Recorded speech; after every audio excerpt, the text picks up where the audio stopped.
beginning in 1881 was when the Utes were forced out of this land. And the reason behind that was that there were homesteaders that would be coming into this land.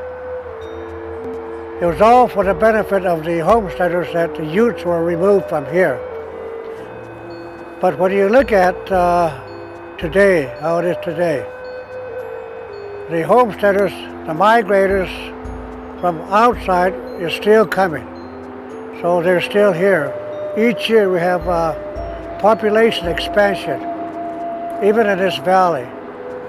So it affects all of us rather than just one group, the way that I would think, the way that I would see that. And we accept that as the world change. It's a change that can't be avoided. History should be taught in such a way that there were other people here before the Europeans arrived here. And these people that lived here had names, they had a language, everything that was part of their life for hundreds of years, thousands of years.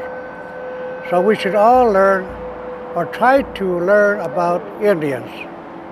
Then I think you would have a better understanding of who was here first, and two, how to take care of the place.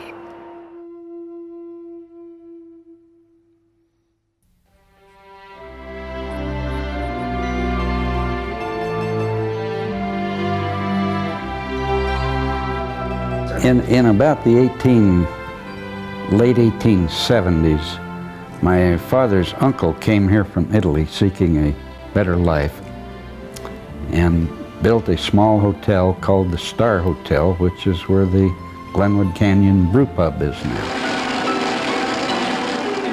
My grandfather came to Glenwood Springs in the late 1800s from Italy.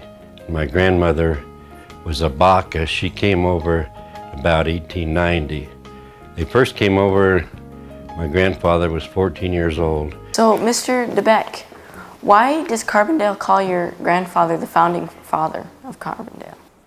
Well, he was one of the originators, of the Town and Land Company, and was pretty prominent in the affairs. This was the bank, First National Bank of Carbondale.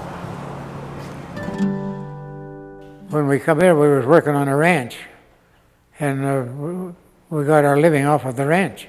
I met my wife here in Newcastle in 1930, and when we met at the dance hall. Whenever there was a dance somewhere, and especially when we'd go to the conventions. Lots of things in here that remind me of the way it used to be. And my grandfather, he always had a racehorse, and he loved to go take his racehorse to all the little county fairs and stuff, and his youngest son was his jockey. My great-grandmother and all their boys stayed on the ranch and worked.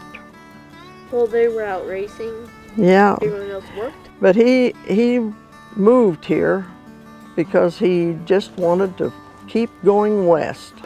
I had two pumps there, and then one of them wasn't really working very good, and I wasn't pumping any gas anymore anyway much. Grandpa Causa got to the United States in 1881 because, in the early 80s, this whole country was wilderness, really, because, see, Grandpa, when he filed that homestead and got the patent, was 1891, and that joined the town of Sill. So, now, during the 20s and 30s, sugar beets were the crop around here. It's kind of hard to explain because at different times I catch myself with different feelings about what's going on. Sometimes I think, well, things are going along pretty good.